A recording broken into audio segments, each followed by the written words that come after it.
कारण क्या है, आइए दोस्तों हम जानते हैं। शुरू करते हैं। देखिए, स्थिति ऐसी है कि दो लोगों की केरोसिन की पेट्रोल के लिए कतार में खड़े खड़े मौत हो गई। देश में इस हालात के बाद लोगों के बीच गुस्सा बढ़ गया है। वहीं किसी भी असामाजिक घटना को रोकने के लिए पेट्रोल पंप के बाहर पुलिस बल को तैनात किया गया है।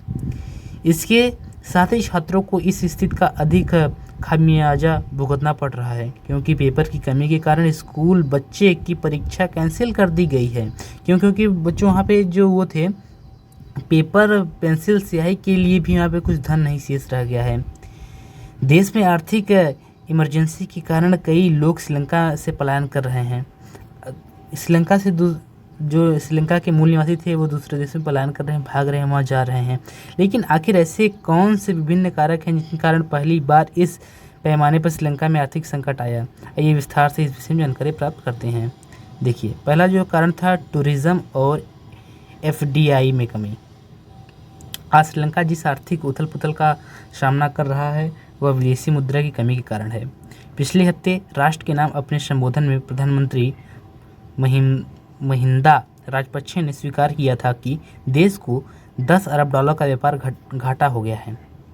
इसका मतलब है कि पिछले साल श्रीलंका ने जितना निर्यात से अधिक आयात किया था, इसलिए इसका मतलब है कि धन का आउटफ्लो इनफ्लो से अधिक है, जिसे श्रीलंका में फॉरेन करेंसी की कमी को जन्म दिया है। इसका कारण देश में टूरिज्म इंडस्ट्री का पतन है, जो इस देश के सकल घरेलू उत्पाद यानी कि GDP में लगभग 10% का योगदान देता है। 2019 में कोलंबो में हुए सीरियल बम धमाके के बाद टूरिज्म इंडस्ट्री बेहद नीचे जा रहा था, लेकिन कोविड-19 की स्थिति ने इसकी रीढ़ की हड्डी तोड़ दी।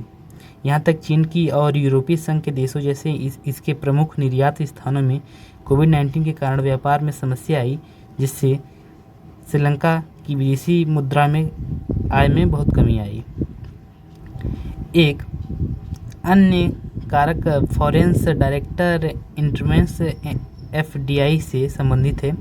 सरकारी आंकड़ों के अनुसार श्रीलंका में FDI 2020 में घटकर $548 मिलियन हो गया, जबकि 2019 में $793 मिलियन और 2018 में $106 मिलियन था। ये देखिए भाई, इनकी GDP देखिए अब कितनी घट गई है।